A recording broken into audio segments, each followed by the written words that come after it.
welcome to the Hopetown Podcast. My name is Chris. Today we have an exciting episode. I'm joined by Ted St. John, our CEO. Over the last couple of months, if you've tuned into any of Hopetown's social media, you've seen that we've been dropping little Easter eggs here and there, little hints at what we're up to and what we're doing. And I want to start, I don't have much of a game plan in terms of how this conversation is going to go, but I do want to start by hopefully clearing up some questions that people might have. Hopetown is known for recovery services, GAP services specifically, housing, transportation, employment. We have an auto clinic and a transportation service. And so some of the things we've done are kind of out there, but they kind of make sense to people. They naturally make sense to people that we're getting involved in these things. Over the last couple of months, we've been dropping hints that we've been talking about AI, specifically in our social media. We've had conversations about AI. There's been many different posts about, hey, these people visited Hopetown, and today we talked about AI automations and all of those kind of things. And if you can see Ted's shirt, you see Hopetown AI on his t-shirt. And so there may be people out there asking, why is Hopetown getting involved in AI? They can see that we're starting to have conversations, but clearly we're according to your shirt, we're branding something. Yeah. And so maybe give some clarity for people.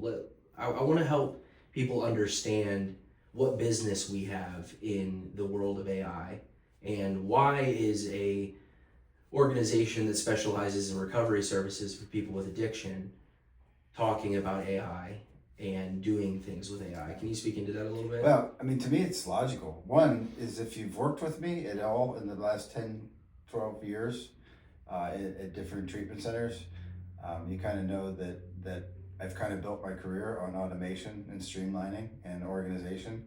I've used Smartsheets in order to do that, and anybody that's ever worked with me knows that. And in my mind, this is just an extension of that because it's Smartsheets times 100. So to me, reducing friction for those that serve our population, reducing administrative burden for those who are leading organizations like ours. The recovery piece to me, and I get it because sometimes people are like, oh, you're just going in so many directions, but I think a nonprofit serving this population needs to leverage the use of AI to survive. Mm-hmm. So automations, streamlines, so that we can do what we set out to do, so we can serve who we set out to serve with skeleton staffs and uncertain funding. To me, it's totally logical. That said, I thought it would be wise to have a conversation about it as to why we think that. Initially, for the last year or so, we've been researching and studying and implementing and incorporating AI into our own and doing our own training. But just like with anything else, including our transportation service, once we figure it out, it just makes sense to start a social enterprise to help others do the same. Yeah, so officially announcing Hopetown AI then, which is pretty cool for me. One of the things I'm most excited about. Yeah. I mean, like for you and me both, this is what kind of drives us. We're doing a lot of other things, but this is the one that I think we're both most mornings the most excited about. Yeah. Well, we've spent a lot of time, we don't ever claim to be experts in anything. We want to maintain a sense of a posture of humility, knowing that there's always more that we can learn. Mm-hmm. But that being said, over the last 5 months, you and I have spent probably hundreds of hours researching AI and trying to keep up on the current trends and what it's doing. And beyond that, recently we went and took some courses, and you and I both are now certified prompt engineers. Yeah, which is really exciting. And we went through we put our staff through an AI readiness course. Yeah. Which was 8 to 10 hours of Mm-hmm. training. So not just bringing ourselves up, but bringing the rest of us. Yeah, because it's important that not only I think one of the challenges that I've recognized that a lot of organizations are going to have in implementing AI is not just getting the primary staff that's working with AI to know the language, know the how to do things with AI, but it's getting a staff culture that is well-rounded and well-versed in AI so Yeah, that so the everyone staff can. should understand what AI can do now and what it can't do now, Mhm. what it's really good at, and what are problems that we're managing each day. Essentially, when you've got an educated staff, they're going, "Can AI do this? Can we create something for AI with that?" And they're generally in the ballpark. We want our staff to know also, yeah, in some cases, this agent might be a little clunky, but at some point later this year, Yeah. it's going to come into space, and they're looking for that. They're looking for ways to automate and empower, and they're not fearful that it's going to take their job. Yeah, and that's been the really cool shift for me to observe is it seems like no longer is, Marcus or Alicia or somebody coming to me and saying, "Hey, can you do this with AI?"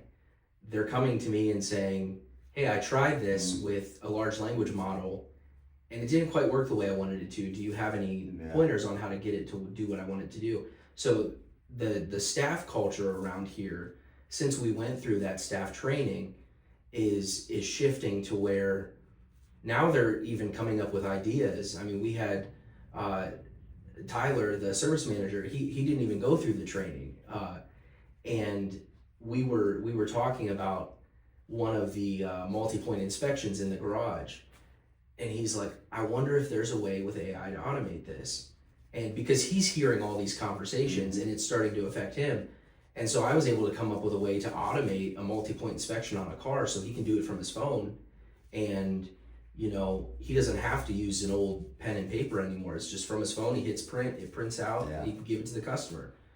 So the cool thing for me has been to notice the cultural shift within our staff, that they're willing to explore what AI can do for them. Yeah, and they're excited about it. So I agree. I think our program director has recently recertified our housing, and he did a lot of reformatting on a Yeah. lot of our standards and our policies and our resident handbook and all that stuff. He just it was just normal. It just made sense. Typically, when people come to us or to me, wanting me to review what they're doing, um, it's having me kind of go through the reformatting process and tell them how I want it. Well, now it's just ChatGPT. Yeah. And I mean, people are going to ask the question, well, okay, you're talking about all this general AI stuff, but how can it actually impact what I'm doing? And that's a perfect example.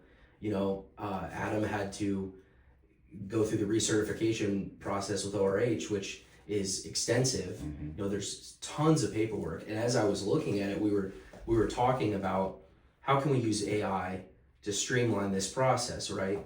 So we used ChatGPT as a large language model and uploaded all of our old files. We uploaded all of the new recommendations and said, reformat this with all these recommendations, keep the same structure and everything. And it was outputting all these things. And he had to do 2 or 3 revisions, Yeah, of course. for sure. But I mean, he probably, if he were to do that all by hand, he probably saved himself 2 or 3 weeks worth of work, and he was so much more efficient. So And proud proud of the that, result, yeah, because sometimes we can put that kind of effort and wedge it into and interfere and slow us down on all our other priorities. But then by the time we get it done, we're still not even happy with it. yeah, Right, and if somebody reviews it, there's still a lot of mistakes, because that's the beauty of having a large language model work with data, because that's what it's really good at. But I think those are some examples that we use regularly, but those aren't even really what Hopetane AI is going to be. no, We're focused less on what ChatGPT can do, or a large language model, or generative AI. We're looking at what types of real systems can we employ into an organization to improve its yeah, operations. and custom automations and all those things. So Mhm. let's backtrack to 6 months ago. Yeah. And 6 months ago, you gave me a task and you said, I want you to look into how to leverage the use of AI to automate some of our services. Yep. And so I began to research and I began to look at large language model chatbots was the first thing. We were able to create our first automation really was Beetle, was our website chatbot, which if anybody's wondering, you can go to hopetownohio.org, and in the bottom right hand corner, there's a little chatbot bubble. That was a chatbot that we created that we fed all of our information, our institutional knowledge, our services. We'll talk about everything else that we fed it to here in a moment because it's in addition to it. But our primary purpose with that was to answer some of the questions that we got on a regular basis efficiently, accurately.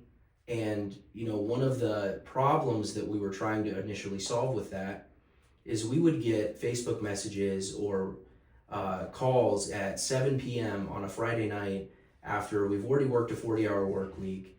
We're burnt out, we're tired, we need some rest for the weekend.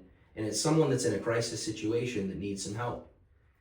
And so the best way we found to solve that by leveraging the use of AI was to create a chat bot that we could embed on our website that could answer Facebook messages for us and, talking about eliminating staff burnout and all of those things. That was the purpose. And being appropriate and being articulate and being accurate and being enthusiastic, and also being able to take the fact that when somebody's reaching out to us at 7 o'clock on a Friday under duress, that they're not always appropriate and they're not, they just want some answers. They really just need some direction. They don't, they understand that you can't just run to their house and save their solve their problem. But they need some information, they need some feedback, and that's what it does. So the fact is that they can go to the website and ask any question they want, including recovery-related questions.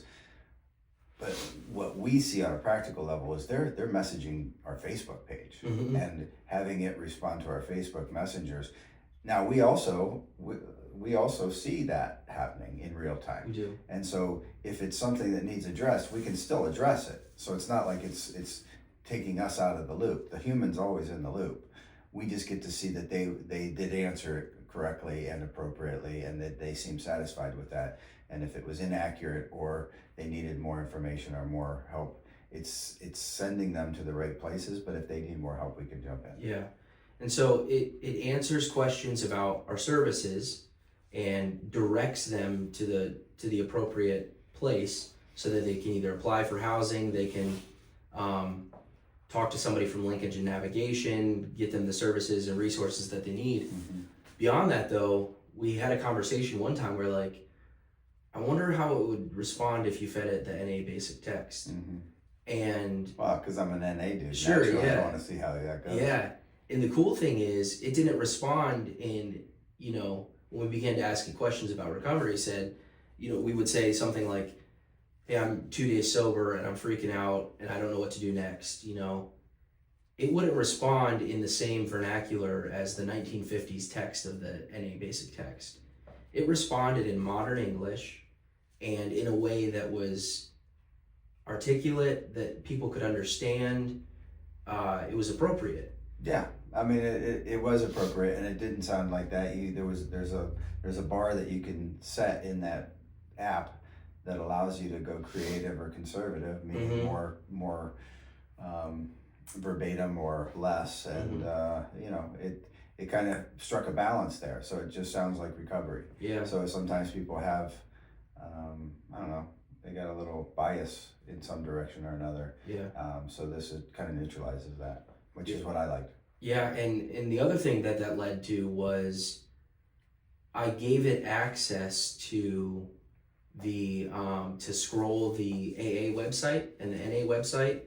And so what's really cool is it'll give recovery advice in a sense. If someone says, hey, I need help, I'm struggling to stay clean or sober, then it'll respond with saying, hey, the first thing you should probably do is go to a meeting. Where are you located? Let me help you find one. And you'll tell it where you're located, and it'll say, hey, here's 3 meetings in your area tonight. Here's the times, the information. But and the website. you've also generalized that too, so that they have more of a choice than just a 12-step program. They So do. if they say, I don't want to give me something other than a 12-step program, being attached to relink.org or some of the other ones that give the other type of meetings. I mean, it's limitless. Yeah. And you can sit there and have that conversation until you find something that you can strike on and move. Mm-hmm. Yeah, and then after that kind of developed into this idea of an internal facing bot. So one that is password protected, that's encrypted, that's safe to use, but has access to our employee handbook, our policies and procedures, our job descriptions, things like that, so that staff can go to it and they can ask it questions. Like they could say, somebody from Linkage Navigation could say, hey, I have someone trying to apply for recovery housing. They're on these 2 types of medications. What's the likelihood that they're gonna show a false positive on a urine screen? Well, that internal facing bot has access to websites that have medication information. That will give you what might be cross-reactive and cause a false positive. So those are good support type things. Also knowing like, how does the vacation policy work here at Hopetown? Those are things that we ask, new people and old people ask each other a lot, so having that information available as a screen so that we're not constantly disrupting everyone. We've got some support. Sometimes people like to ask questions and it's disruptive, that they have reference to in a organization, and sometimes people don't like to ask questions, so they don't, because they don't want to be seen as not knowing, and they may or may not know or want to reference something that they may or may not have still, because I don't know about you, but do you got your employee handbook from when you were hired here? No, right. I don't think so. Well, it's somewhere. Technically you do though, because your employee handbook is now in your internal facing bot, and that's typical, right? I didn't have mine. I didn't keep it. I was just like, it'll be fine. And then I have questions. Yeah. Yeah. So that kind of led from there to another feature of an internal facing bot that we've been working on recently. Say you have a staff member that's got 20 years with the company, and they have tons of knowledge, tons of institutional knowledge that you really don't want to lose when they retire or they leave and go someplace else. We don't need to go into the depths of how we did it, but essentially we have figured out by leveraging the use of AI how to capture that institutional knowledge and send it to the chatbot so that it can answer questions appropriately about that person's wealth of knowledge. Yeah, so we all know, one of the biggest panic modes is not that I don't support somebody's going on to the next step of their path. I have an internal panic because they know things that there's no way we're going to be able to hire and let alone train and connect those 2 people together for very long, if at all. Whoever that replacement person is coming in. And sometimes you get somebody like that, and that you might split into 3 different persons' jobs. So being able to really transition, the panic internally is what happens to the institutional knowledge and how many people need to do that person's job just for the simple fact that they don't know how to do it. Yeah. So you got to split it into tasks. This is an offboarding process. It seems to be one of the most powerful ones that we've developed, because it takes that offboarding allows for you to extract that information, make it available in a conversational way, as well as in text and type, to where we can have, how would that person handle this? Where did they go? How did they do payroll? How did they do bookkeeping? What were the details of this process? And all of it's there available, and a lot quicker, even if that person is still available to help. Sometimes it's even easier to use this form. Yeah. One of the other, before we talk about some other things, one of the other automations that I want to talk about is the email automation. So I love that one. yeah, it's been really cool. It's been fun for me because it's completely customizable to the individual person. So we've developed, the AI is about solving problems. AI is about, and how we develop AI is we find a problem and we attempt to solve it. We attempt to make it easier, automate it. And so the problem was we walk in on a Monday morning and we've got 200 emails that are all in your inbox that you've got to sort through because you don't know if, hey, some of these I need to respond to, some of them are like more crucial, but you don't know that until you get through it. Yeah. And so we've been able to create a custom automation that uses a smart AI bot that attaches to your email, and it, through a series of filters, it determines if you need to respond to an email or not. Based on certain criteria, it'll either leave it in your inbox, it'll put it in an automated folder. It not just sorts your emails for you into different folders, so you do have to check your folders, but it relieves the anxiety that comes with walking in on a Monday morning and seeing you've got 200 Or the emails. anxiety of 24/7 managing all those emails. Mhm. Because for me, I don't wait until Monday morning to Sure. walk in to see all those emails. I'm managing them as they come in. And for it to automate that has reduced my baseline anxiety Mhm. tremendously. Yeah. Because I don't have to do that now. So I don't get a big buildup. I never did. I always Mhm. kept up with it. Um, but I don't have to manually do that. And having it sort through to where I can check the automations. I know which ones need to be responded to still, they're still there. It even goes one step further and begins to create a draft in a drafts folder does, yeah. automatically, so that it gives me a head start. But you're using the term bot. It's not an agent. So a bot isn't going to autonomously It's go true. rogue on you.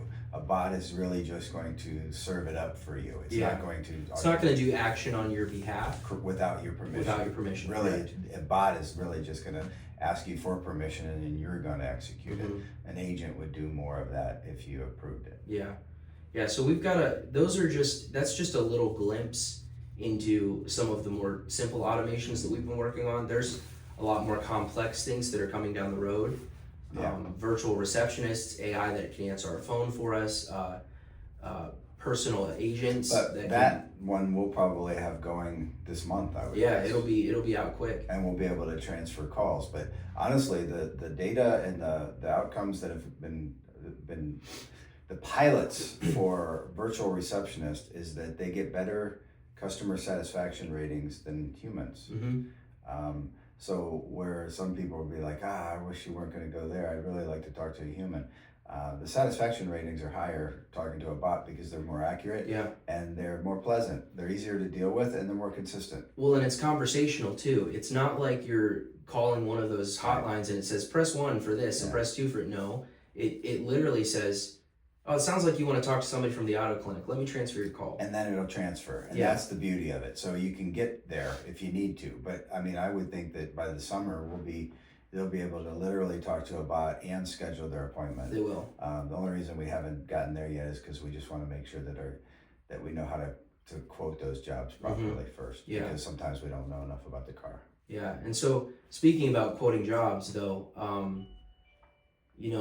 what is Hopetown AI? What is it? What is our purpose? What are we going to be doing as Hopetown AI?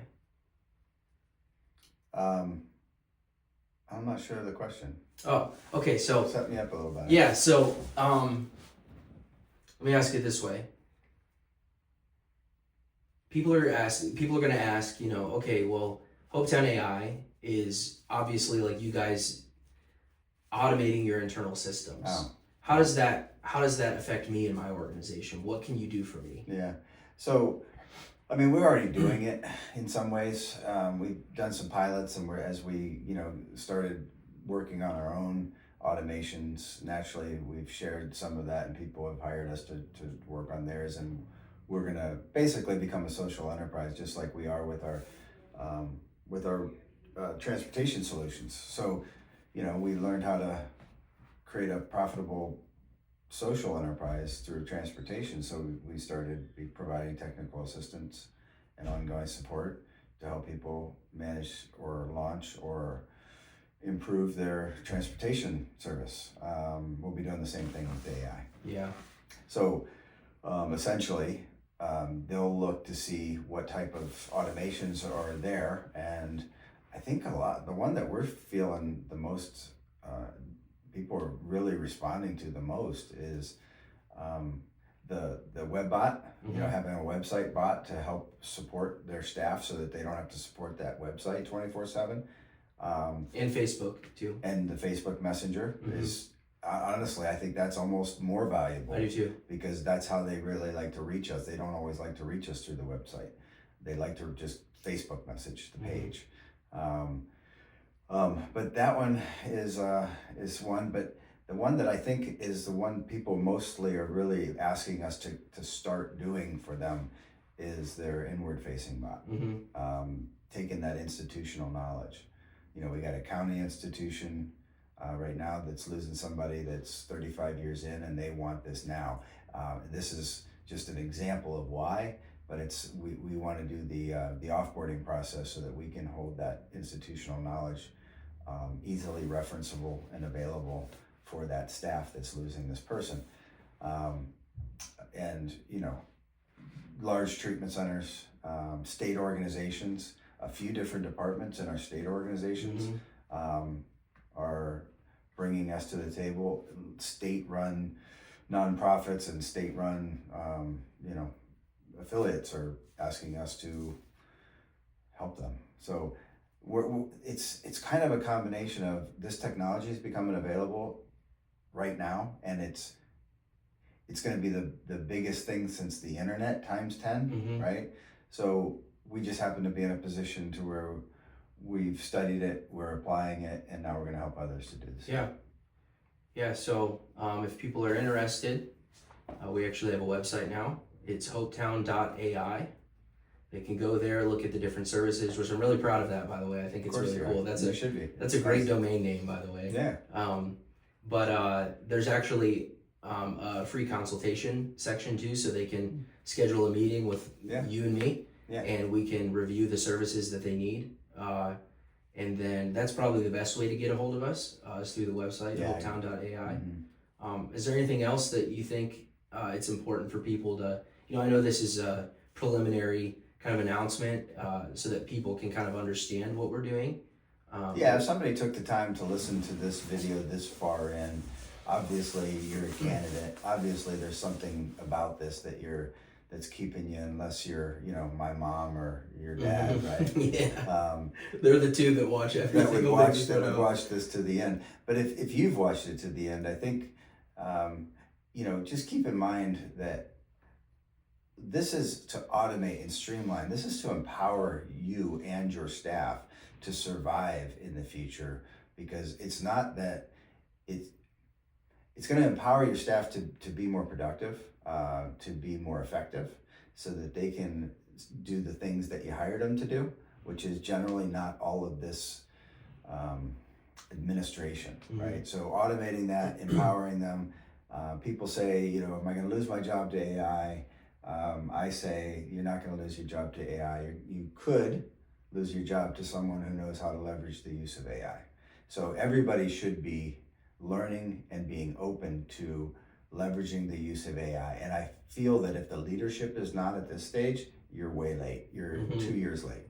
If your staff is not open to leveraging the use of AI and they're still talking ignorant and dismissive about it, then they're a year late. So got some catching up to do. Yeah, and it's not that difficult, but it takes some decisions. You got to make some decisions and execute. And it starts with just some basic understanding, and I think that's where, and then just take it one step at a time like we do anything else. Yeah. So, well, thank you for joining us. If you've watched this far into the video, we really appreciate it. If you want more information about Hopetown, our website is hopetownohio.org. And if you want more information about Hopetown AI and the automation services that we offer, the coaching and technical assistance, it's hopetown.ai. More to come soon. Word. Yep.